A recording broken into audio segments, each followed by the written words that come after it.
It's the Martin and Lewis Show.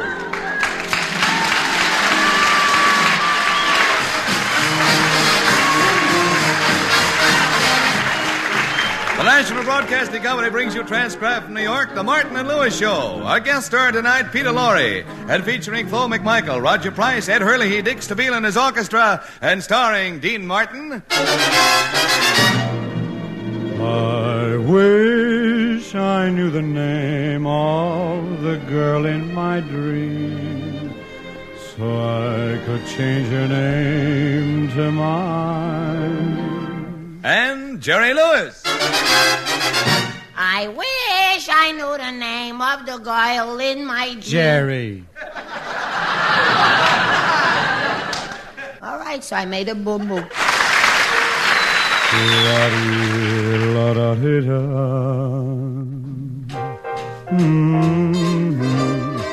Turns a right into wrong, bright as the night, brings happiness to me.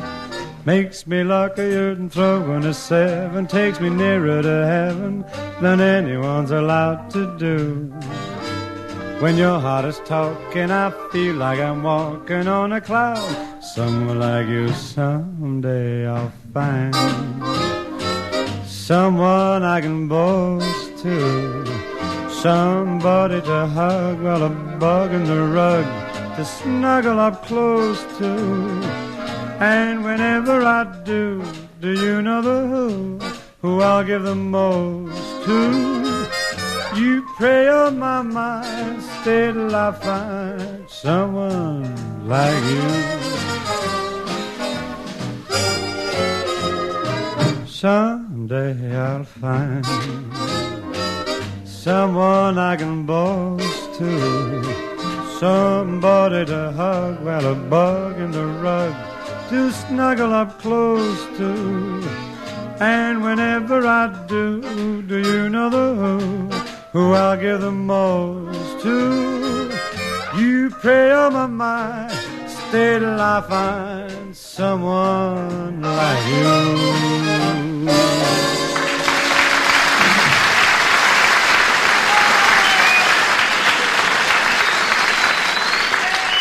Dean and Jerry have just received an urgent message to see their manager, Speedy Smith, immediately. And right now, we find them walking down the hall of his office building in the heart of Broadway's theatrical district. All right, look, here we are at Speedy's office now. Before we go in, let me look at you. Well? Okay, I guess you're neat enough, but I sure wish you'd start putting on some weight. You're about the skinniest guy I ever saw. Look here, Dean Martin. I won't stand here and have you talk that way about me. I'll have you know I weigh 118 3/4 pounds. 118 3/4. And that's with clothes on, huh? What do you weigh stripped? I don't know. I'm bashful. Now stop picking on me about how skinny I am. Oh, I'm not picking on you. Now, if you were smart, you'd... Jerry, don't try to tell me how to be smart. Do I tell you how to be stupid? What's to tell? But what are we standing here arguing for? Let's go in. Speedy's message said it was urgent. Oh, yeah, let's go in. Oh, hello, Mr. Martin. Hello, Mr. Lewis. Well, hiya, Florence. So you're working for our manager today, huh? We're supposed to see Speedy right away, Florence, and it's something important. Well, he's got another client in there now. But in the meantime, maybe you can help me with an awful problem. Speedy bought me this new filing cabinet today. What's your problem? I don't know where to plug it in. Plug it in. Florence, you don't plug a filing cabinet in. You wind it up. Gee, Dean, listen in there. Speedy's sure bawling out some client. Listen. And in my opinion, I don't blame the circus for wanting to fire you. You keep forgetting your act, and that's the first thing you're supposed to do. Don't forget anything. Now you got one more chance, so get back there, and above all, don't forget anything.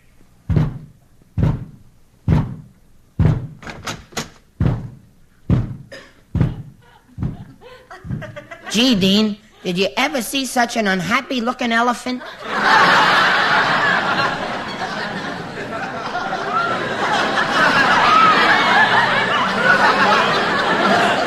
Come on, let's go in and see what Speedy wants.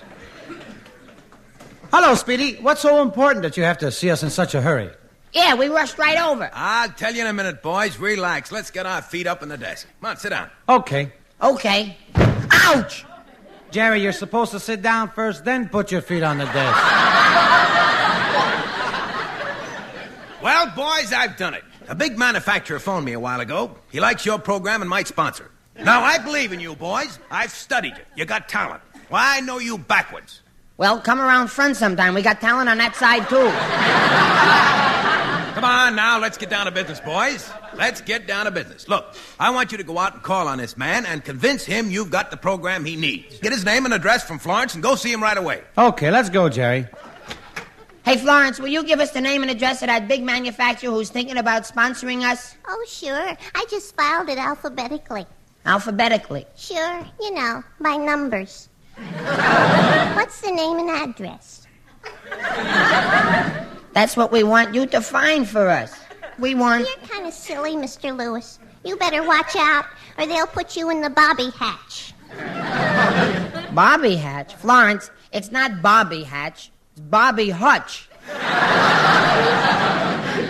Florence, please get the name and the address you put in the file cabinet. Oh, sure. Well, let's see. It could be, no. Well, maybe that'd be silly. Or it might be... Oh, no. What are you trying to figure out, Florence? How to open the drawer. Here, Florence, I'll open it for you. There. Florence, will you please try to remember? My goodness, that's it. When you mentioned Bobby Hutch a while ago, I made a file for him, and I put the man's name in there. See, here it is, Mr. Price, 35 Waterbury Road. That must be his country estate. Well, thanks, Forrest. Come on, Jerry, let's hurry. We'll jump in the car and be there in a few minutes.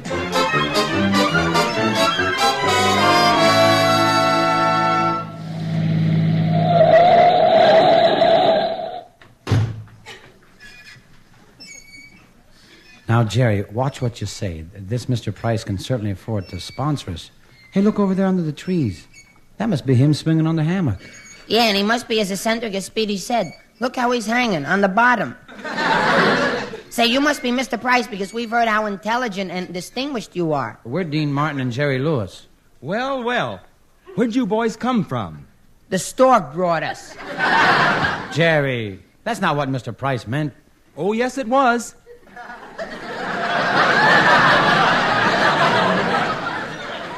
But, say, I guess your manager told you that I'd like to sponsor you. What do you manufacture, Mr. Price? Well, it's my family's secret formula. I have the formula right here, secret, see, I got it right here. X plus 2 over the square root of pi plus CN3HO4 times 3.677 equals Y. Yeah. What does the formula make? Orange marmalade. So that's your product, huh? Orange marmalade? Yes, it's wonderful. Made from 100% pure prunes. Orange marmalade made out of prunes. I wish I knew what to call it. I got it. Strawberry preserves. Good, good, good. Mr. Price, Yes? are you for real? Oh, Jerry, please excuse him, Mr. Price. And could we talk with you about sponsoring our show? Mr. Lewis, who's this fellow with you? Oh, he's my partner, you know, Dean Martin. His singing is wonderful. I'm very interested in singers, Mr. Martin. My favorite is Bing Crosby. Don't you admire Bing Crosby? Who? You know, Dean, Bing Crosby, the man you imitate when you're trying to sound like Perry Como. Gee, Mr. Price, it would be wonderful if you'd sponsor our radio show. Well, I will, if some changes are made. What? Change our show? Oh, no, we couldn't do that. Now, don't be hasty. You see, I spend a lot of time studying and analyzing human beings. You study people, huh? People, too. Now, take the average man. Now, what is it the average man wants? An average woman. I like you. You're jerky. Mr. Price, how about our radio program? Well, now as I see the picture, you should do a mystery program. My wife insists on it. You see, my wife loves mysteries. My wife sits home every evening with her ear glued to the radio. There's no glue handy. She uses thumbtacks. But, Mr. Price, we do a comedy show with songs. Now, I'll tell you, If you'll do a mystery program, I'll sponsor your show. But Mr. Price. My word is final. It's a mystery program or nothing.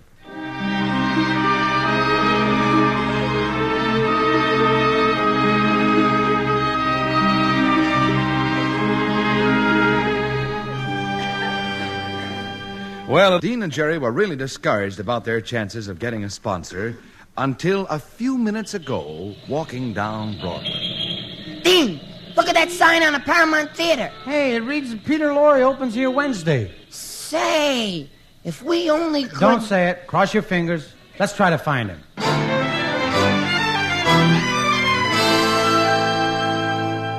Well, this is it, Jerry, the Warwick Hotel. Yeah, wouldn't it be swell if we could talk Peter Lorre into helping us out? Then we'd have our sponsor. I only hope we can get in to see Peter Lorre. He probably even never heard of us. Maybe not, Dean, but wait until he finds out that I'm a big fan of his. Gee, one time I took my girl to see Peter Lorre in a picture. He was so sinister and so menacing, when I came out, I had the creeps. Well, it must have been even worse on your girl. Nah, she was a creep to start with. Well, let's go in and see Mr. Lorre.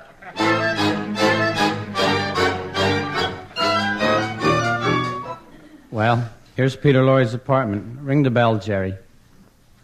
Jerry, what's the matter? Who's afraid?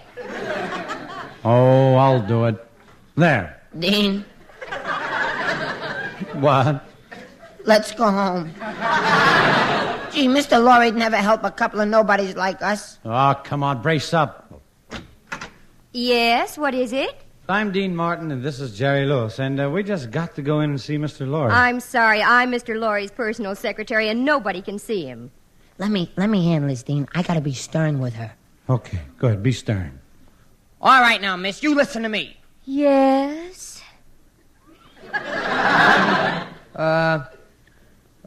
What is it? Yes? Will you marry me? Do you really want to see Mr. Lorre enough that you'd propose? Don't laugh. If we can be engaged, I'll give you my secret corn kicks ring with the plastic glass covered compass and the secret message sender and decoder and the patented peeperscope with the atomic disintegrator attachment.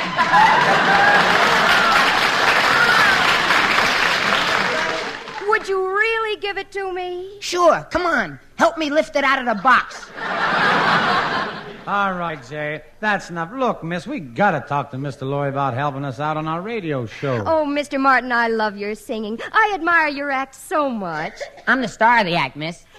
And your wonderful reviews, Mr. Martin. I'm his assistant.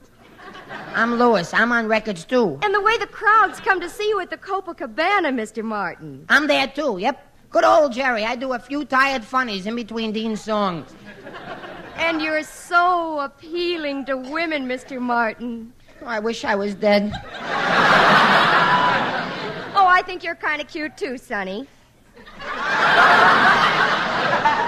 Miss, are you sure that Mr. Lorre can't see us today? Well, you're taking a horrible chance. Mr. Lorre hates to be disturbed at tea time, and especially when he's so hungry. Well, thanks, but we'll take a chance. Mr. Lorre? Well, well, well.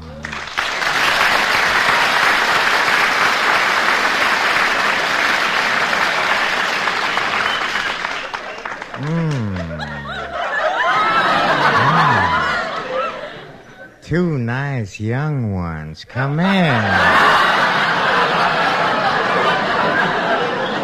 Well, I hope we didn't disturb your cup of tea, Mr. Lorre. What are you drinking there? Green tea or orange pekoe? Oh, no, neither. I have a weak stomach. It's arsenic.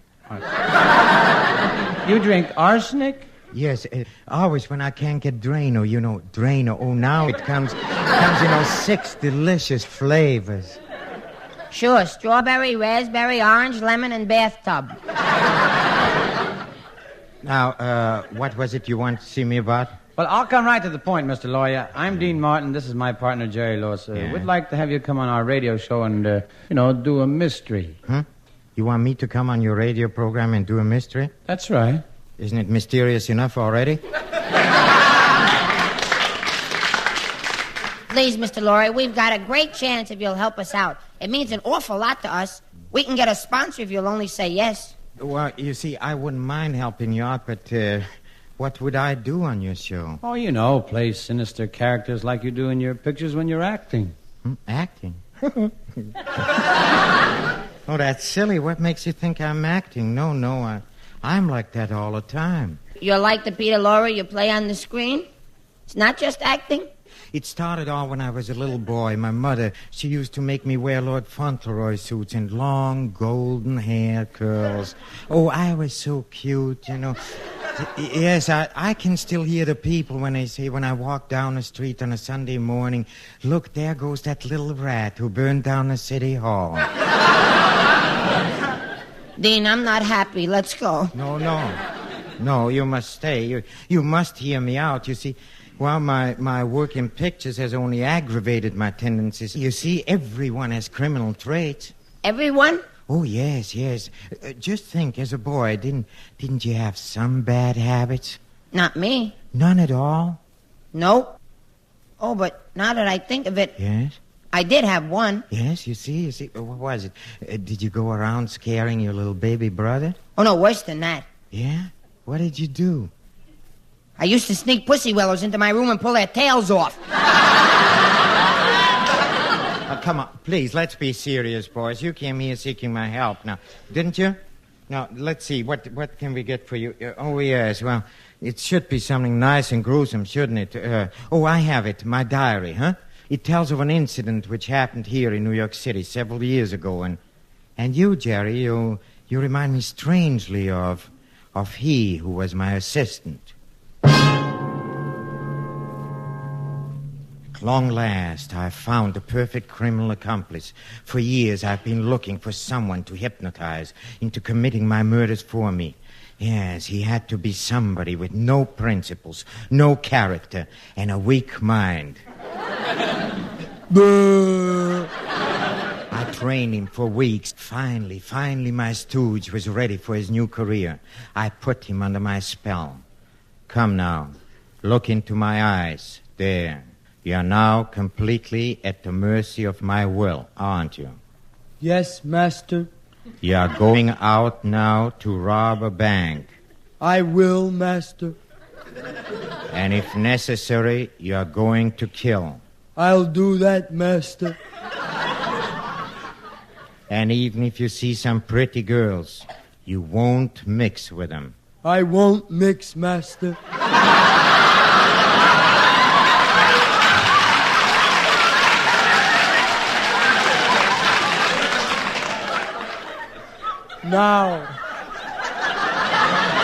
Now, what should I do, master? I want you now to take some TNT and go to the Chase National Bank and blow it up. He left me. I waited for an hour anxiously. This was his first job. Where is he? He should have been back long ago. Hello? Hello, master. Louis, why aren't you here with the money? Did you blow up the bank like I said? Master, I made a terrible mistake. I accidentally dropped some taboo into the TNT. What happened? Now Chase National is going steady with Irving Trust. And so it went, failure after failure, but I didn't give up. I needed Louis for this special job. And Louis, tonight is the payoff. Tonight at 9, I have a date with Mrs. Van Schuler, the owner of the $1 million Ming necklace. Let's get started. What a surprise this is going to be for Mrs. Van Schuler. Well, Louis, here we are, the Van Schuler estate. Come on, we'll go in through the front door. I'll open it.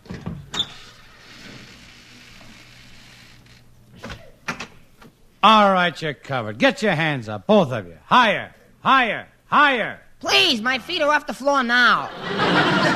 You, Louis, you caused this, you clumsy, stupid, blundering idiot.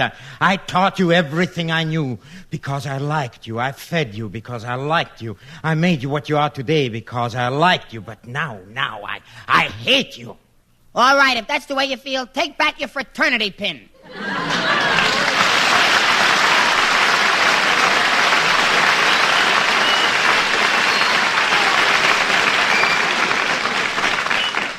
That was wonderful, Mr. Lorre. We'll all do a mystery show together. Jerry, now we got a sponsor. Wait, just a minute, boys. There's a little detail. You see, I personally, I'm tired of all that horror stuff. You see, from now on, I want to be gay. Like a disc jockey. A disc jockey? Yes. But if we're going to get a sponsor, we got to have one of those gruesome programs. Oh, wait, believe me, Jerry, believe me. You know, Peter Lorre is a disc jockey. It'll be pretty gruesome. Well, the least we can do is try it. I'll tell you. You two cook up something while I knock off a number. Mr. Stabile, a little background, please.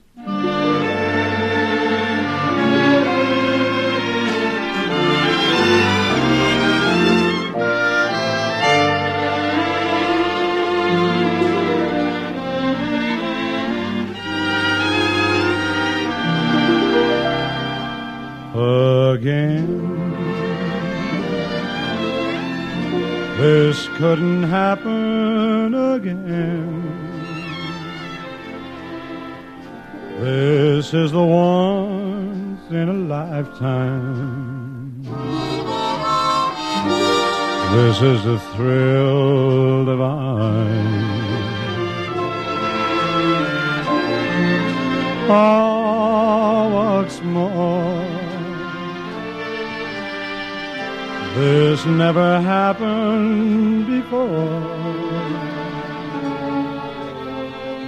Though I have prayed for a lifetime that such as you would suddenly be mine, mine to hold as I'm holding you now, and yet never so near. Mine to have when the now and the here disappear. What matters, dear, for when this doesn't happen again? We'll have this moment forever, but never, never again.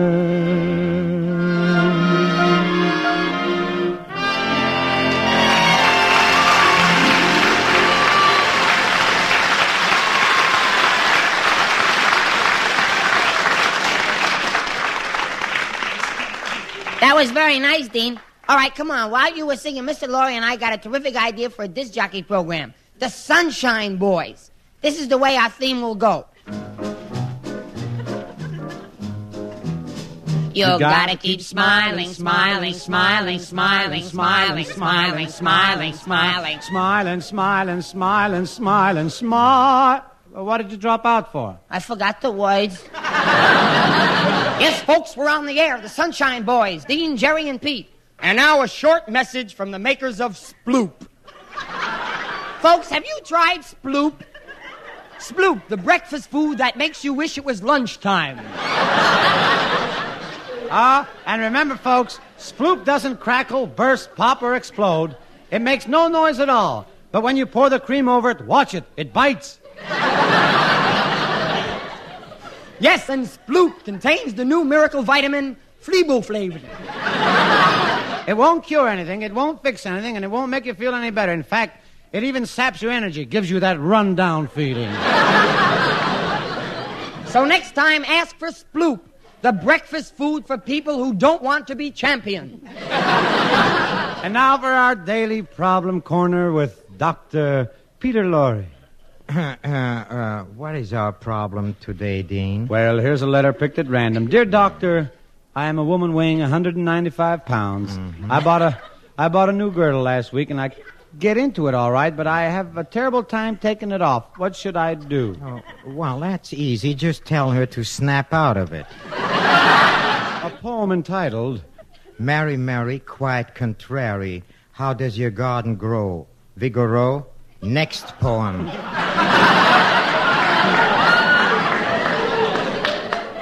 A little robin redbreast sat on my windowsill. He was a beam of sunlight as he sang his little trill. He sang so sweet and looked so gay, no one could ever hate him. He was nature's work of art. Gee, I'm sorry that I ate him. Well, folks, the next portion of the program is brought to you by the makers of Sludge Glow, the new shampoo for bald-headed men. It contains that new secret ingredient, hair. Get the large 150-gallon jar of Sludge Glow. When you get through with it, you simply fasten wheels on it, and presto, it's a new Studebaker. Well, we have a request to sing that new hillbilly tune, Drop Dead, Little Darling, Drop Dead. Hit it, Dean. Drop dead, little darling, drop dead. I need you like a hole in the head.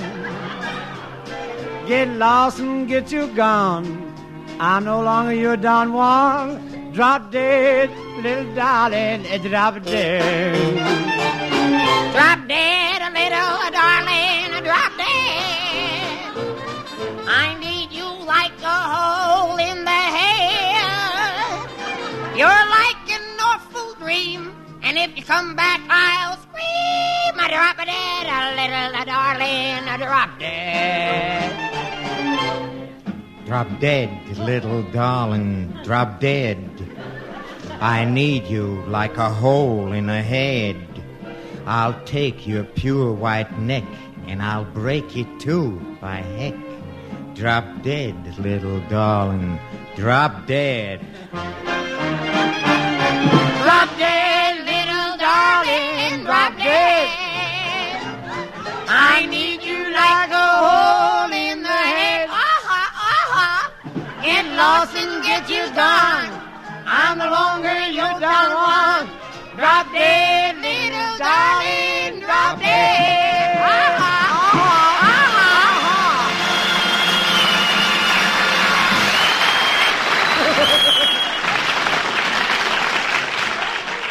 Thank you, Peter Lorre. You were wonderful. And I hope we'll have the pleasure of working with you again soon.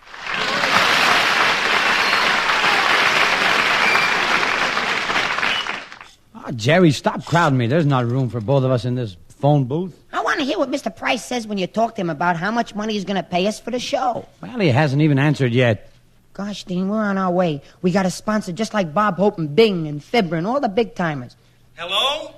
Mr. Price, this is Dean Martin. Jerry and I are just calling to, set the salary for our show.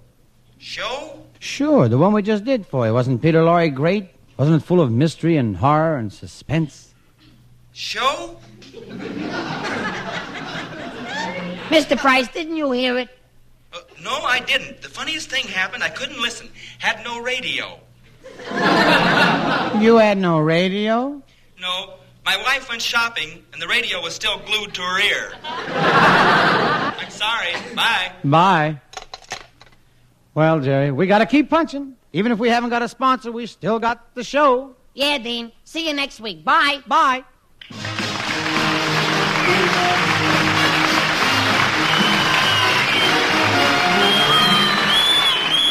The Martin and Lewis Show, transcribed in New York, is produced and directed by Robert L. Red and written by Ray Allen, Dick McKnight, Roger Price, and Sid Resnick. Peter Lorre will soon be seen in the Hal Wallace production, Rope of Sand. This is Ed Hurley suggesting you tune into your NBC station each Sunday evening at the same hour for The Martin and Lewis Show. This is NBC, the national...